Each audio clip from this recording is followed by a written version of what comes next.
क्या अली के मॉम और बाबा उसे पैरट दिलाएंगे? और क्या ये पैरट अली का सच्चा दोस्त बन पाएगा? जानने के लिए पूरी कहानी जरूर देखें। आज मैं आपको अपने प्यारे टोटा की कहानी सुनाता हूँ। ये है अली, एक प्यारा सा बच्चा जिसे परिंदों से बहुत मोहब्बत है। आज मैं आपको अपने तोते की कहानी सुनाऊंगा। अम्मी प्लीज मुझे तोता ले दे। अच्छा बेटा, लेकिन पहले सोच लूं। प्लीज अम्मी, मुझे बहुत शौक है तोता पालने का। ठीक है, कल बाजार चलेंगे और देखेंगे। वाह, शुक्रिया अम्मी। आखिरकार एक दिन अली बाजार से एक प्यारा सा तोता ले आया। ये मेरा तोता है।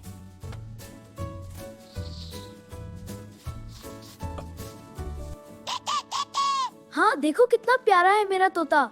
हाँ मेरा बेटा। अली अपने तोते का बहुत ख्याल रखता था। ये लो डाना।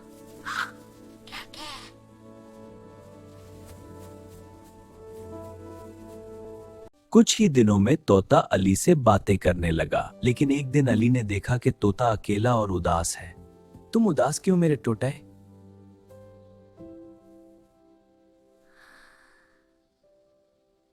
अली एक और तोता ले आया। अब तुम दोनों दोस्त बन जाओ। नया तोता जंगली था और बहुत डरा हुआ था। जैसे ही वो पंजरे में आया, अली का तोता गुस्से में आ गया।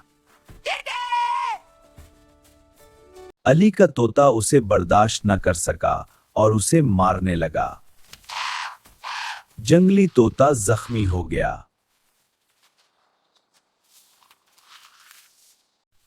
अली ने दोनों को अलग कर दिया।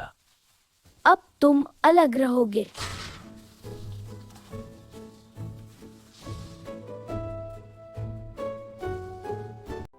अली बहुत उदास हो गया। मैं तो दोस्ती चाहता था।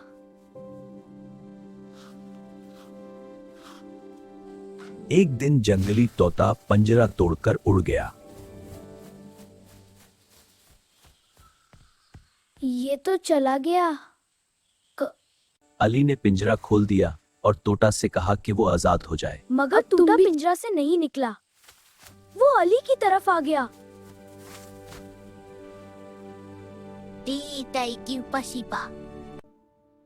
तुम मेरे सच्चे दोस्त हो, प्यारे मिठू। और अली की फिंगर पर बैठकर उससे प्यार करने लगा है। तुम मेरे सच्चे दोस्त हो, प्यारे मिठू। इस कहानी से हमें ये सबक मिलता है कि सच्ची दोस्ती और मोहब्बत जबरदस्ती नहीं होती। जो दिल से होती है वही दोस्ती सबसे स्ट्रॉन्ग होती है। तो मेरे चैनल को लाइक करें, सब्सक्राइब करें और वीडियो को शेयर करें।